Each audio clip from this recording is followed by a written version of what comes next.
जों बानजायनाय बे मावबादाया दिनै थुंगिबाय मा बुंनो Assam Institute of Research for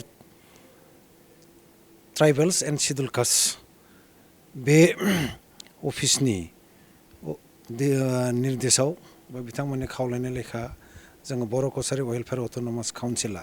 जोंनि जानाखि हेड अफिस गुवाहाटीयाव थानाय बड'लेण्ड भवनाव जोङो साननैनि 3 आरो 4 आगस्टआव जोङो मोनसे टपिकखौ लानानै वर्कशप जों खालामदों बे जाहैबाय मा implementation of chapter 10 of Assam land revenue regulation 1886 लोगोसे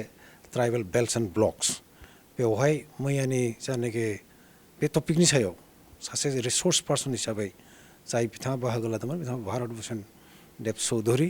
आइएस रिटायार्ड बिथाङा फर्मार माने चेयारमेनमोन एपिएससिनि आरो दा मिथिनो मोन्दों बिथाङा चिफ इनफरमेशन कमिशनार हिसाबै बिथाङा दायित्व मोनसिगोन ओरैबायदि सासे गोरों मानसि बे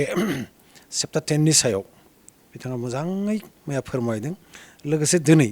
सासेबाव एसिस्टेन्ट सासे रेजिस्ट्रार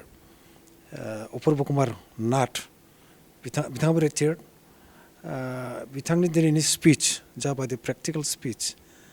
जोङो बिथांमोन सानैनिफ्राय नैबे चेप्टार 10नि सायाव बिराद मोजां खोथाखौ जों मिथिनो हाबाय जोंनिया मैया 60निख्रुइबो बुरजा दिनै 50निख्रुइबो बुरजा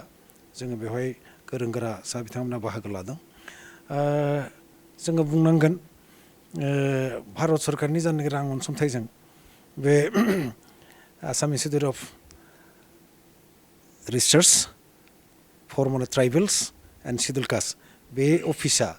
जोंनि अफिसखौ जरित खालामदों जे बे जरित खालामनानै जोङो जास्ट अर्गेनाइजल' खालामना होदों गासैबो रिसर्स पार्सना बिथांमोना लिंहरदों जोङो जाखिनि खालामना होनांगौ जों खालामना होदों बेजों लोगोसे दाख्लै 28 and 29 जुलाइआव scheduled tribes and scheduled caste prevention of atrocities एक्टनि सायावबो साननैनि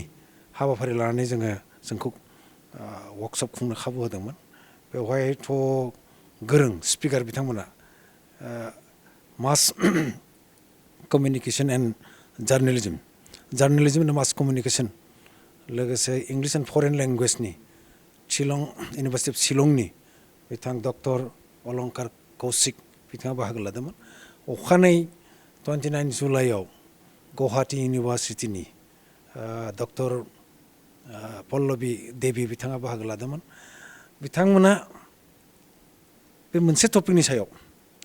एसटि आरो एससिनि जानाखि प्रिभेन्सन अफ एट्रसिटिस एक्टनि सायाव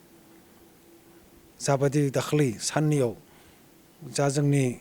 मानसिफ्रा जेराव बाहागो लाग्राफ्रा सोलायबाय थादों आं सानो दाखालि 28-29 जुलाइआव 60 साननिख्रुइ बुरजा दंमोन फ्राय 7 बिथांमोना निस्सय लाब जादों दिनै साबेसे दिनैथ'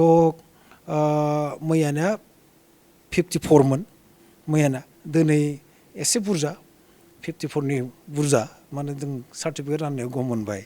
जोंनियाव सार्टिफिकेटखौ जोङो 60 नाम्बारजों साफायदोंमोन 60 कपिजों साफायदोंमोन दा बे 60 कपिया जोबनानै साननैनाव जों होनो हायाखिसै आरो ओंखायनो दिनै 60निख्रुइ बुरजा ओंखायनो बेखौ नायनानै मानसिफ्रा मैया फैनायफ्रा दिनै फैजोबदों एसे बांदोंसो जायनि थाखाय सार्टिफिकेट राननायाव जों गम मोनबाय दाखालिबो माने बेबायदिनो जादों दाखालि जोङो 52 साफायदोंमोन दिनै माने जायफोरनो दाखालि हरनो हायाखै दिनै हरदों बेखौ नायनानै दाखालिनि 28-29 जुलाइनि जायनाखि माने बाहागो लानाय बेबो 50नि गोजौआव दिनै माने 3-4 आगस्टनि जायनाखि पार्टिसिपेन्ट बेबो 50नि गोजौआव जों बे प्रमान जाबाय आं सानो जोंनि रोंगौसा बिथांमोना जोंनि पार्टिसिपेन्टआ फैनाय दिनफ्राव बेखौ बर' रायजोनाव मोनसे माने सेन्सिटाइज मोनसे एलार्ट खालामनो बा एवारनेस खालामनो निश्चय सहाय जागोन दा एवारनेस प्रग्रामा जाबाय थानांगौ होनना बुंदों जों काउन्सिलनिफ्राय बे टपिकनि सायावल' नङा जोंहा एजुकेसन एन्ड ड्राग्स एबिउसेस बेनि सायावबो जानांगोन बेनिफ्राय जोंहा दानि जानाखि गभर्नमेन्टआ डिपार्टमेन्ट बेसिसखौ स्किल माने जों बोरैहाय गथ' मोनो बा स्टुडेन्ट मोनो स्किल ट्रेनिं बा स्किलनि सायाव माने जोङो एवारनेस निश्चय खालामनांगोन आरो बेल' नङा दस्रा माने आइजोफोरनि सायावबो बोरैहाय माने मोनसे एम्पावारमेन्ट दानि गभर्नमेन्टआ मा खालामनो नागिरदों बेनि सायाव जोङो एवारनेस प्रग्राम खालामबाय थागोन खालामनांगोन आं सानो काउन्सिला बेफोरबायदि लालांबाय थाब्ला गोबां बिथिङाव माने भारत सरकार आसाम सरकारनि हाबाफारिफोराव बिसेसकय डेभेलपमेन्टेल स्किमफोराव आइजो माहारिजों लोगोसे गासिबो जोङो बाहागो लानो हागोन गोजोन्थों बे मोन्दांथिया माबायदि सार दिनैनि हाबाफारिजों लोगोसे सानैनि हाबाफारिजों बेवहाय बाहागो लादों आरो बिथांमोना बे मावबादानि गेजेरजों माबायदि रोंमोनथाय नोंथाङा माबायदि आं एसे आगोलाव बुंनाय बायदि बिथांमोना मैया आरो दिनै बाहागो लानानै आरो दाखालि 28-29 जुलाइआव बाहागो लानायनि उनाव बिथांमोना होनदों माखासे टपिक आयदानि सायाव बिथांमोना बुंबोदों प्रग्राम एरेन्ज खालामनो बेबायदि वर्कशप एरेन्ज खालामनो बिसेसकय जोंनि जायनाखि FRCनि 2006नि जायनाखि एक्टनि सायाव गोबां मानसिया मिथियोब्लाबो आरोबाव बेनि सायाव जे प्रेक्टिकेलाव बोरैहाय मा मोगा मोगि जाबाय थादों बेखौ एरेन्ज खालामनो थिनदों बेजों लोगोसे आरोबाव दस्रा साबजेक्टफोरावबो मैयानि आरो दिनैनि बिथांमोना बुंदों जे 10 सेप्टारनि सायाव जेरै सावरायनाय जादों बेखौ आरोबाव बेहाय माने बेखौ जों बोरैहाय सहजै मोनो बिजाबखौ हायोबा बर'जों साफायनांगौ बेखौ बेबायदि होनना बुंदों बेनिफ्राय एजेड मानसिफोर जेबोनाखि 50-60 माने 70 एजनि बिथांमोना फैनानै बिथांमोना होनबाय थादों जे मिटिङा खोब मोजां जादों गोबां खोथाखौ जों मिथिनो हादों बे पार्टिसिपेन्टफोरनि बुरजा पार्टिसिपेन्टआ होनदों जे बेबायदि जुदि जोंनो मिथिहोनो खाबु होयोबा जों बिराद मोजां मोनबाय नोंथांमोना लिंहरब्लानो जाबाय होननानै जों गोबांखौ लिंनो हायाखै खारन जायगानिबो एसे अभाब बेवहायथ' 60-70ल' जिहेतु जिरायजायो